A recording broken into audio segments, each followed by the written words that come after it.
Alright, so nagbabalik tayo sa ating violin tips and tricks. And for today's video, let's talk about books and resource materials and if these can help you with your musical journey.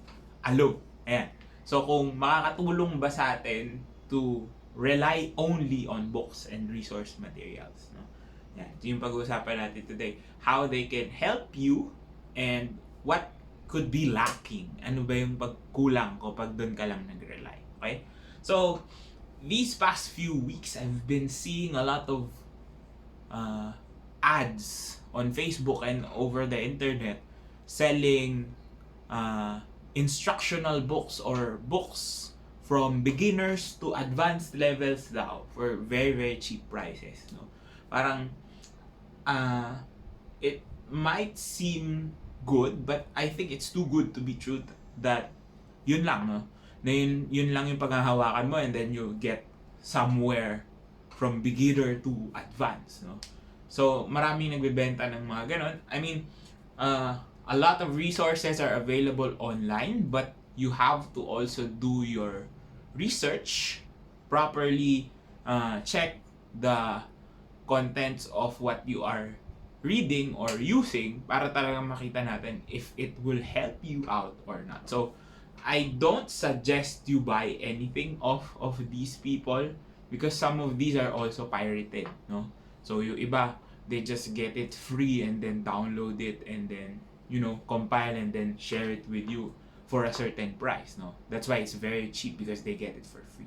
So, let's not support those types of content because a little bit of digging and even just having a teacher, your teacher could provide you with the proper resource materials na kakailanganin mo. Okay? So, when we talk about books kasi, there's a lot of books when it comes to learning music, no? There are books that are really textbooks, kumbaga, no? That are pure text that you can actually understand better how things work. Like, there would be instructions pero walang mga pyesa. More on techniques, forms, and all of those things written down. No, not a lot of musicians actually read those types of books. But if you do, there's a lot of knowledge na makukuha mo. But I think if you are going to read these types of books, yung mga textbooks for musicians, you really have to have already good background when it comes to what you are playing. So if you are a violinist, at least you understand how your violin works para mai-apply mo agad siya. Because if you are a beginner starting out and then you're just reading all the instructions or their observations and everything written on those types of books, baka malito ka because there's a lot of terms that you might not understand, a lot of jargon that you don't really know or how you will apply those things kasi hindi mo pa talaga siya alam. So, if you would read these types of books, it's better to read it when you are already comfortable with your instrument. And of course, yung mga method books natin and mga etude books, yung mga pieces, no? So, these etudes, method books, meron naman yan nakasulat na din on the things you need, right? Hindi lang siya basta pyesa. So, sometimes these pieces already contain sort of an explanation on what you need to do, on how to do some things. But again, if you are a beginner, mahirap siyang intindihin. Because you need certain actions, certain motions that are already within you bago mo siya magawa, no? So, even for beginner books. Usually nga, yung mga beginner books, the instructions written on them are not really for the student, but it's more for the teacher. How the teacher should teach the student on how to do it, di ba?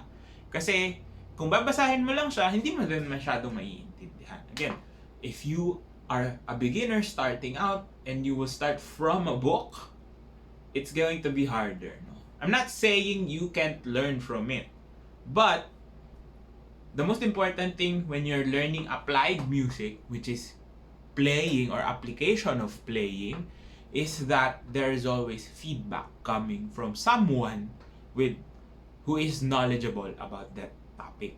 No, hindi pwedeng basa lang. Kasi pag nagbasa ka lang, you might have a different interpretation when the terms come in, no? Kasi minsan may mga terms na interchangeable, or there are terms that is used in a different context, especially depending on when the book was written. Diba? May mga times kasi these books na mahahaba were written over 100 years ago that certain terms weren't invented yet.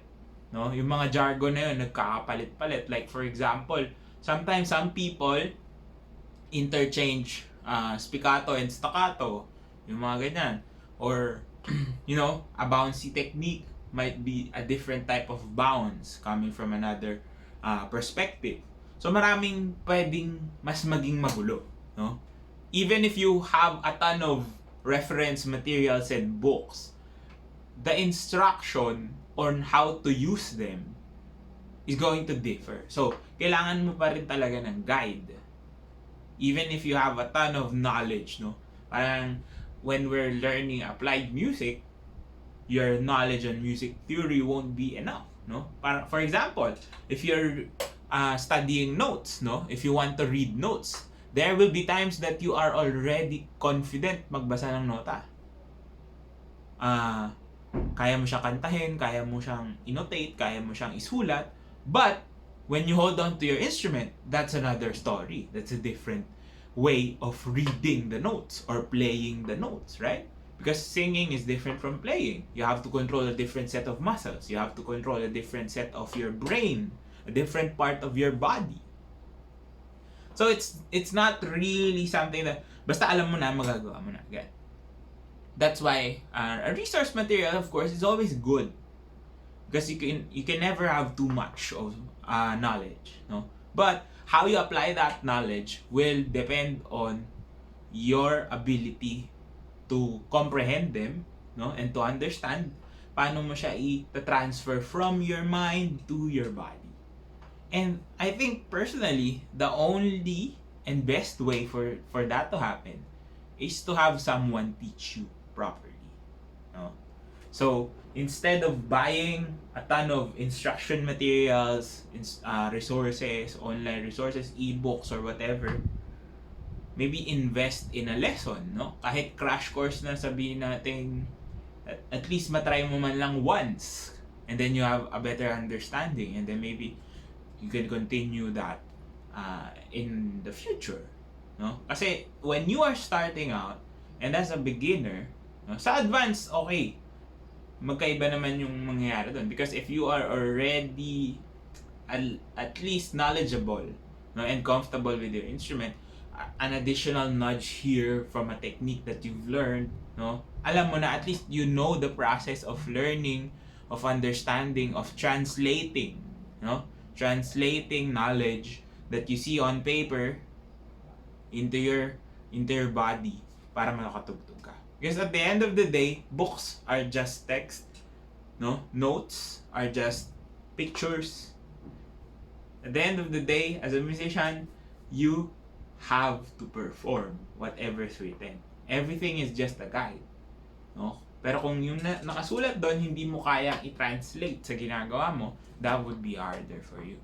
So it's really more important for me personally, no, because I've seen a lot of students who try to self-study na o bumili lang ng ganitong libro tapos sila na lang mag-isa yung nag-aral. They end up developing super bad habits, no? Sobrang hirap niyang baguhin, and it's like you're starting not from zero. You'll be starting from negative whatever. You're taking more steps back than you have forward when you do that, no? So blindly following, no, it's not really misinformation, but it's not being able to use what that information is trying to tell you properly. So kailangan talaga merong guide, no? It doesn't need to be, hindi naman kailangan talaga religiously nagli-lessons or something like that. But if you want to learn something, learn it properly. And the only way to learn it properly is to have someone teach you how to do it properly. Because at the end of the day, learning music is not a product. It's a process, no? Akala kasi iba, you're learning music is the result. But the result is only the culmination of the process in trying to figure out how to translate pictures, no, notes, words, and translate them to music. Yun yung mas mahalaga. Yeah. So if you are if you want to buy a book, no, yung mga nakikita nyo ads sa Facebook, ganyan, maybe try to think about it, no? Because again, you might be buying so much, but you're gonna get so little at the end, no, in return. Ayan. So sana nakatulong tong video na to. If it did, please do drop a like. Comment down below more content you'd like to see, and of course, subscribe to my YouTube channel. Follow me on all my socials. My course on Udemy is still available. Check it out. All links you need down in the description box below. This has been Ryan Monakil for Violin Tips and Tricks, and I'll see you on the next video.